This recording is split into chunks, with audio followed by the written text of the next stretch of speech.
Reality NXT presents Let's Talk Business series, where we talk about different verticals of real estate with industry experts to deep dive into the current trend and explore future possibilities. This series is sponsored by Totality. Totality keeps you hooked with all progress updates around your sales and marketing, providing 100% automation to realtors. Thank you, Mr. Bully, for joining us today on Let's Talk Business series by Reality NXT. Thank you. Thank you. So before I begin this interview, we have noticed that Shriram Properties saw a sales recover during pre-COVID levels in the December quarter. So please tell us more about this. The Q1, Q2 had been a little tough, as you know that things were not really good because of the COVID situation. Yeah. Sometime in August onwards, things started coming back very, very nicely. And Q3 has been one of the good quarter for Shriram Properties. Before the COVID hit us last year, when we have frozen the annual budget for the year 2021, Right. we targeted ourselves. We should probably do 1 million square foot a quarter. That has been the target with which we started the year. But March, that was a target with which we wanted to start the year. But March, 23rd, I think the lockdown was announced, and nobody expected that could go such a longer period. So whatever our target, that 1 million per quarter, we could achieve in Q3. We have crossed that 1 million target, 1 million square foot pre-sale target by Q3. It has been really, really good. So this has happened due to several aspects, I would say. Basically, the demand from the consumer, particularly COVID, has created, I would say, a new set of demand. Right. A lot of people were looking at alternate investment class. Now, COVID has forced, the investors or home buyers to come back to the basics and stay focused on the historically conservative or considered to be very safe assets like home and gold. Yeah. So people came back in a much bigger way in investing into homes. So that has helped us a lot. And not only that, and as you know that consolidation has been happening in the industry for quite some time. Now, COVID has cemented the consolidation much more deeper. So which would leave only a very small number of branded players. So that is again, helping people like large institutions like us to take advantage. So all that is a combination. Apart from that, the sentiment also, government also played a very important role, whether it's a government of India or state governments, played a very, very important role in keeping the sentiments very, very positive, including some state governments came back with Maharashtra started, then Tamil Nadu also came back with some concession on stamp duty on affordable housing. Karnataka government also announced something on the stamp duty concession. So very friendly, supportive environment which was created by the government. And customers also felt that COVID, we need to go to the safe way of doing investments. That has also come in. And consolidation helped big institutions like us to corner this opportunity. So it's a combination of all. And we have come back on Q3, done a phenomenally good job. That's great. So as you said about the stamp duty, so recently Karnataka budget for fiscal 21 reduced the stamp duty, for the buying apartments price between 35 to 45 lakh to 3% from 5%. So do you think in 2021, the affordable apartment demand will grow exceedingly? Yeah, there has always been a demand for affordable homes all over the country. In fact, this is my famous quotation I've been talking about for the last 15 years. I used to teach in IIM Bangalore. So one of the class I remember affordable housing is one area. The demand is likely to continue for 20 years at least. This is what I spoke during one of my class. I mentioned about, I think 12, 13 years ago, or 15 years ago. Hmm. So it is likely to continue for at least the next 20 to 25 years. That was my famous statement. A lot of people asked, will it continue for such a longer period? Yeah. Now, if you ask me today, the demand is for the next 20 years. It is not over yet. Okay. So, hence, there has been a demand for affordable housing in a Hmm. much larger scale, Hmm. and it's here to stay for at least next 20 years from now. Hmm. Leave alone last 15 years, next 20 years it is likely to stay. All these kind of a concessions Hmm. probably going to help further, I mean, address on the supply side. There are two things. On affordable housing, there is a constant demand, and I expect that to happen for the next 20 years, Yeah. be there for next 20 years. Hmm. Whereas on the supply side, there has been a lot of gap. Not much supply is available for affordable housing because the developers are not incentivized. Right. Once there is an incentive provided for the developers Hmm. and also the consumers, Hmm. the more number of people will come into it. Hence, the 20 years may come down to 15 years if supply side there is an increase. Currently, I'm not seeing a big increase, Hmm. but all these kind of, government started addressing this. Hmm. All these small things can help in addressing the supply side also. So I expect it's not only 21, for the next 20 years, there's going to be a good demand for affordable housing. Okay. So recently, there was a survey by PropTiger. The demand for the completed residential properties is rising as compared to the under construction flats, because as people want ready to move in homes, and last year we saw the total housing sales in 2020 rose to 21% from 18%. So do you think this trend will follow in 2021 as well? Because you're saying affordable housing will always be there in demand, right? But do you think people will consider more of ready to move in homes in comparison to under construction homes? No, it is not. So this is one off. Maybe Hmm. 21 also, maybe the percentage may remain the same. But I don't see this continuing because, see, before the COVID, there was a piled up inventory on not on affordable housing, on the upper middle income segment and luxury segment. Yeah. The COVID has leveled quite a lot of people, and a lot of people took a call of reducing the prices during the period and pushed it. So there Hmm. were completed inventory or near to finishing inventory which was available that have been consumed because they address the price point moderately. Because Hmm. of that percentage increased. So customers have a preference. They also need to plan their uh, housing purchase. Yeah. So they take about 2 years at least. So the generally customer is comfortable if there is a span of about 12 to 24 months time. So Hmm. that's a period they will look at. So I don't expect there is a finished inventory, the graph going up. It is Hmm. not possible in India, given the cost of capital today. See, in Western worlds, it is possible. Right. Your cost of capital is less than 2% or 1%.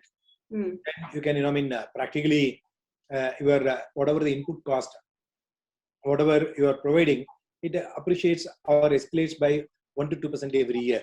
Yeah. Even if there is a 3 year period construction takes or 4 year period takes, the cost is going to be only 8%. Hmm. Inflation normally, some of the Western countries is about 4 to 5% Hmm. or upwards of 3%. The inflation is much higher than the cost of capital. Hmm. Hence, they've been able to address that conveniently. Whereas here it's exactly the opposite. Your cost of capital for Yeah. a developer, good developer, it's not less than 10-11%. For an ordinary developer, it's about 17-18%. Hmm. Whereas your inflation is much lower compared to the cost of capital. So hence, giving completed inventory is going to be impossible. There is a large developer started, I don't want to name. They announced also in the public about 3 years ago. They will, when the RERA was introduced, they said we will not do selling when the project is under construction. We will sell only when the projects are completed. Yeah. Now they recently announced it is not possible for them. They are withdrawing that, and either they do projects under construction, selling under construction, Hmm. or they move out of the business. This is what they have communicated. It's a listed company. They have communicated officially now. So this is a reality today because of the cost of capital. Agree. Unless you bring the cost of capital less than your inflation rate, Hmm. it is not going to be possible. And is it possible to bring cost of capital in India less than inflation rate? It's not possible. Let's also, I mean, we can wish, but let's also be realistic what is possible. That's where we are now. So in Maharashtra, like recently, we are noticing now the government has announced, 50% of employees will go to office and 50% have to work from home. So work from home, we are seeing is a new norm coming in, right? So when it comes to affordable housing, do you think there would be a change in a configuration of the house when it, like earlier we used to be like 2 BHKs, 45 lakh, but now the demand of work from home is arising. Do you feel that the configuration of the flat will also change with the time? Two things here. The configuration is changing. Yes, you are right. The unit sizes are becoming slightly larger. During this COVID, the new thing which has come in now, whatever the earlier sizes, people were shrinking the size of the units. Now there is a demand for slightly larger unit now. Yeah. That is real today. That I do not know whether it is going to be long term, because the work from home in India, I doubt whether it will be long term. So today, if you take any Indian companies today, I don't think there is work from home. It's all, they are their home is at their workplace now. So it's not possible for Indian companies. Right. American companies, a lot of Western companies, European companies, Hmm. because of their own challenges in their countries, and they are not willing to take that kind of a risk. Hence, they are putting work from home. That is the problem what they are facing. I mean, if you take some large, American company or a European company, Hmm. because of their, their country regulation, they are trying to impose in India. This is where it is now. Let's park that for the time being now. Why the work from home may not be a permanent solution, according to me, is as follows. In India, if you look at the new age business, the manufacturing, if you take, whatever the manufacturing one, the people have to be on the factory. You cannot do it from home. Right. On the manufacturing side. And already they all started coming back to factories and started working now. Then the second one is your IT, BT, these are all the major ones. Or the consultancy, these are all the ones which people choose to do work from home or can afford to do work from home. This is what they are doing. Now, if you look at, there is some challenge here. More than about 80% of such people, employees in that category, are all either first-time employer in a city, or they are all new to city. They all moved from a small town to larger town, or they have moved from one larger town to other larger town. Now, why are they moving in there? These guys, the 80% of them, they are coming in just not for work. They are coming for a new experience. They are coming in there for a new environment. If you take that away, it will be difficult. One. The second one, Indians per se, at whatever the 21st century or 18th century or 23rd century, savings will be their first priority. And particularly middle class people, savings is their first priority. 80% of these employees are having the responsibility of shouldering some of their family problems or some of their family concerns. Also, they have the responsibility of sharing majority of the revenue with their parents or with their siblings. That is a condition which they are coming in now. So they always look at how to save money. Now, when you come back to, even if you pay, let's say, I do not know what is the starting salary of a decent IT company today, maybe 5 lakhs per annum or 8 lakhs per annum. Yeah. If you take that 8 lakhs per annum also, or 10 lakhs per annum you take, that guy will be living in a very small rented house, or will be living in a shared accommodation with his friends, so that he pays much lesser rental, so that he can save more money. One. Second one, he looks for food to be consumed from the office space, so that he can save quite a lot of money, either for his own expenditure or share with the family responsibility. So if you take that away, it will be difficult. So we have a large tech park in Chennai. Hmm. We have close to about 4 million square foot office space. So I've been interacting with some of the tenants. They said, work from home, yes, this is what our, we are trying to insist, but maybe difficult because the people want that experience. You cannot take that away, then they will all run away. So it'll be very difficult, is what they were saying. The other is data security. Still, in India, data security can be easily, it can be, breached. So they have a problem there. And also providing the infrastructure and also privacy. Let's say there are three fellows staying in the same apartment or same room, sharing the accommodation. How do you provide the infrastructure for him to have this safety and security? It costs a lot. Hence, considering all this, I doubt whether the work from home will be a reality in long term. Okay. So good you brought the word shared accommodation because we are seeing there's a rise in the co-living segment in India. So what are your thoughts for this particular sector? It is going to be the order of the day. Co-living is going to be the order of the day. And people started accepting this as the way of doing it. So that is going to be the next big boom, is what I see at this point of time. Okay. So there have been a lot of news. SPL is planning for an IPO. So can you share some more light on this upcoming IPO of yours? I cannot make comments on this because we are in the middle of preparation. Yeah. So we should be filing the documentation soon for DRHP. So that's where we are now. Okay. So last year, Shriram Properties had announced an expansion of its plotted land development portfolio through a strategic partnership with SLV Infra Project in Bangalore. Yeah. What would you like to tell the property investors about this project? That project has done phenomenally well. It's not only one project. We are doing 3 projects with them. It's not only SLV. There are quite a lot of other projects we have taken up. So in fact, on Q3, our sales through plots accounted close to about 33%. It's a very big number. So I expect the plotted development sales to grow further and further. And we have done very well in Chennai. So there is a big demand for the plots. And the people are looking at, as I said earlier, people are coming back to the safe investment option, which is home or plot. So that's where there is a demand which has gone up substantially.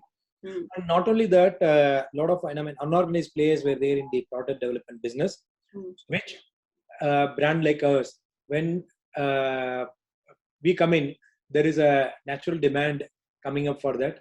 So we have done very well. It's not only SLV, James, quite a lot of people, Saigar. There are few other developers we are tied up and doing exceedingly well on that. So I've noticed that SPL has been focusing, on the growth through successful partnerships and adopting the development management model as a growth strategy, right? So how this model has helped so far SPL, and in terms of expansion, which are the markets you're planning to adopt this model? See, development management is the key. Today, things have been really, really doing good. Incidentally, last year alone, we acquired new projects worth 2.7 million square feet of new projects under this development management model, which has been growing very, very good.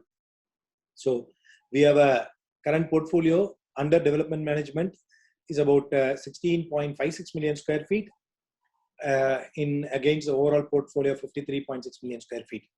In the last 8 months alone, we have concluded DM projects worth about 4 million square feet. So, 4 projects of 2.3 million square feet we have concluded in the last 8 months' time. So, DM business development management model has been growing well. And we have been very, very successful in implementing this development management model. It's as you know, this is low equity business or practically zero equity, very high returns for the shareholders. And we have cracked this model very well, and we are the leaders today in the country. Doing exceedingly well, and I expect more and more other competitors also to come in. Hence, there could be some pressure on margin, but your IRR is infinite or pretty high. Hence, I mean, you should be able to manage this competition well. I expect a lot of competitors to come in today. And So which are the, yeah, you were saying. DM is the way to move forward. So which are the markets you already have started with this, model? We are presently having this development management model in Bangalore and Chennai. We are looking at moving into Calcutta and Hyderabad. Same model we are looking at expanding. Okay. Other than Bangalore and Chennai. Okay. So recently we have noticed that Life Insurance Corporation of India is going, aggressive on developer financing. And last year it had sanctioned rupees 225 crore to Shriram Properties. So how SPL is utilizing this loan? I think it is for some specific projects, and LIC has been extremely supportive of our projects. We have used for our construction finance, and they have been in fact showing interest in supporting some more projects. I mean, we are enjoying very good relationship with all the financial institutions, including LIC. Great. So this is more for industry perspective. I want to understand this. My next question is, it's been said that the government is spending, on big infrastructure projects and affordable housing schemes, such as Pradhan Mantri Awas Yojana, with enhanced budgetary, allocations would be primary drivers for the growth, and especially for the cement industry. So what are your thoughts on the same? Government of India has done a phenomenally good job in the last 6 years. And despite COVID, the way they have managed the overall economy is something commendable. And the budget was, the crown of everything. Yeah. The way the budget has been presented, it has satisfied people across, whether it is, people below the poverty line, or people who are in the corporate world, or people who are in, creating wealth across and middle class. Everyone it has addressed, and it has satisfied everyone. And the new set of projects, whatever the Government of India has announced, all that is going to create substantial demand in not only housing, every aspect today. I won't be surprised if we register double-digit growth in the year 21-22. I won't be surprised. Whatever the perception all over the world, the agencies have been placing on India, but I'm very confident that India will reach double-digit growth in 21-22. It's not just 21-22. The direction is very clear today. This budget is just not the budget. The budget has to be seen with quite a lot of other aspects. It's just not the financial budget. It's just not some new schemes. It's just not, some new announcements. Just not some new concessions. Just not some new projects and all that. The direction of the government has been set very, very clearly. So if you probably read our Prime Minister's style of function, he does not do just like that anything. It takes time. So even if you take Gujarat model, I think first 5-6 years brought in a lot of stability, brought in a lot of consensus, built confidence amongst the people around him, built confidence amongst the people in the community. Then he brought in quite a lot of directionally changes. Then Gujarat became the model for success all over the country. I think India now it's being applied now. First 5-6 years has been, developing consensus, building confidence among the people around, building confidence across the sections of people. Now this budget is the game changer. Just not the budget. I don't want to use this word budget. That incident that day which has happened is the game, changer. So now they set a new direction today. This is a direction India will take its journey for the next 10, 15, 20 years. I wish India continues with this journey for the next 15, 20 years, so that it is going to do a lot good to the country, lot good to the people in the Indian people. So it will help in uplifting the entire society. So the directional changes which has been brought in, which is commendable. I expect not double-digit growth only for 21-22. Maybe next 4-5 years we could register double-digit growth, and thus we could become maybe third largest economy in the world. That's a possibility in the next 5 years time. True. I also agree with that. And especially now when we are hands on the infrastructure development, and also so many unicorns are coming out of India now, which is Yeah. going to obviously add on to our Indian economy much more, in a larger scale.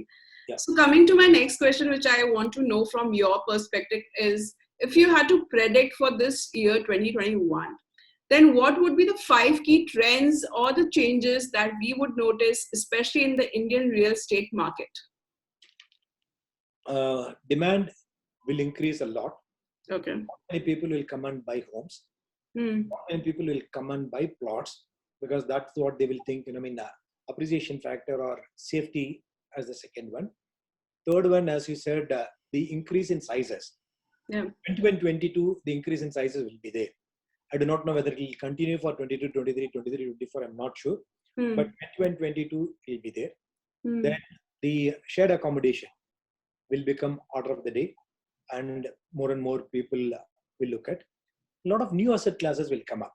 So it's just not typical housing. For example, even housing itself, we saw good demand from the second home buyers. Yeah. For example, if you take a 50-60 lakhs of apartment today,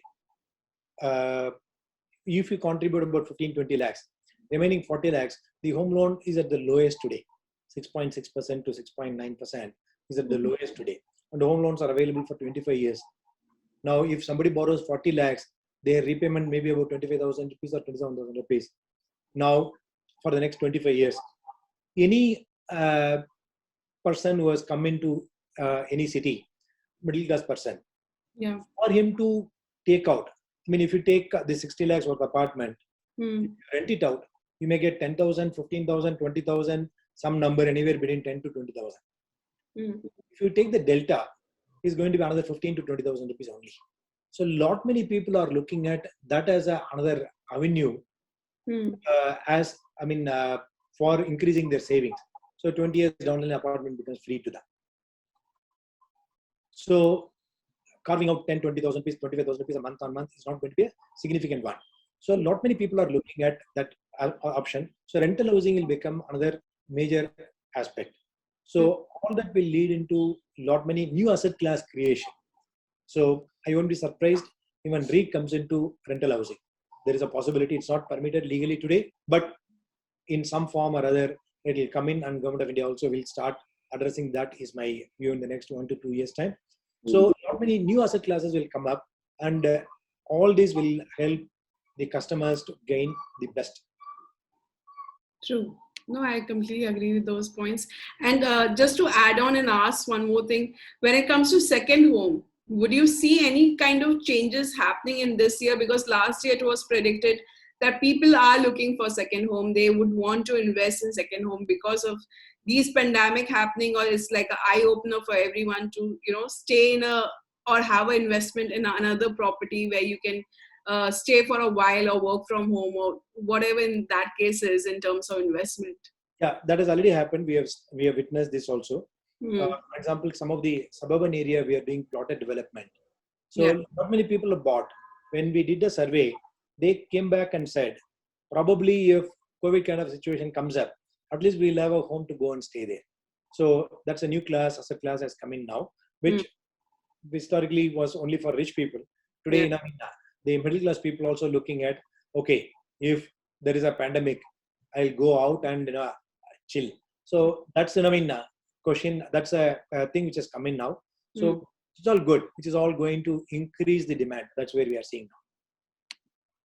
So for this particular segment where I asked a lot of developers, I need to know from your end also, according to you, what are the main important aspects to keep in mind for residential sales and marketing automation? Automation is a key. See, if one has to grow today, only select players are selling today. Not everyone is selling today. Only very select players. Consolidation has been playing a very big role. Now, for us going from, let's say we are talking about million square feet a quarter, but next year our target will be maybe much higher, at least 20% higher. Right. Maybe next year another 20% higher. So if you keep looking at automation, is the only way with which you can address. We looked at this 2 years ago, about 3 years ago. We started addressing which are all the areas we can do the automation, which are all the areas we can bring in, human interface much lower. Then only we'll be able to scale up. So automation is the key. That's the only way, one can manage the growth. Otherwise, it will be difficult. So there have been a lot of talks on adoption of technology, right? So in PropTech, there has been a lot of new technology coming in terms of clean air, because now sustainability is another thing where people want to make sure it's part of their living. Be clean air, or even the water management, the facility management. So how SPL is adopting technology? Will we be seeing any kind of collaboration happening with PropTech companies? Yeah, quite a lot. So we are not looking. Clean air is one basic one, which has to be provided now. Most of our projects we have brought in that. How do we get this clean air, and even the design aspect itself we have changed now. So that is one. We are interacting with a lot of PropTech companies, new age ones, on how do we automate and how do we reach out to customers in a very different way. These are all the ones we are doing it now. For example, during lockdown, we have in fact we took permission for a few people to move around. We created everything through artificial intelligence, and we presented to the customers the experience of visiting the site sitting at home. So that's what we have provided. So those things which are happening now. Now we are working on another one. Without visiting the site, project site, they can get the same experience sitting at home. So we are working on with another PropTech company. So likewise, there are quite a lot of new age PropTech companies which have come up now, which are all, some of them are really good. Some of them can make it as a very big success. So we are also working on where all the technology can play a role in enhancing the quality of life of our customers, enhancing the quality of service what we can provide to the customer, enhancing the values for the customers is what we are looking at. So Murli, tell us what is the pipeline of Shriram Properties for this 2021? So Q1, Q2 of 21-22 alone, we are planning to launch close to about 14 projects and close to about 7 million square feet is what we are planning now. 14 projects for the year 21-22 is what we are planning. Close to about 7 million square feet of new projects is what we are planning. So very strong pipeline what we have today.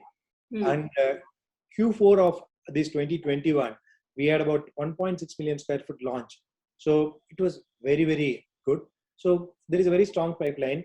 As you know, we have a portfolio of close to about 53.6 million square feet, and very strong growth we are expecting in the year 21-22 and 22-23. So thank you, Murli, for joining us today on Let's Talk Business. It was lovely having you here today, because especially to know more on the affordable housing front from the expert like you, especially from the South Indian market. Thank you, Kritika. Thank you for the great opportunity. I think, industry is looking good. Country economy is looking good. And overall, things are very good for India.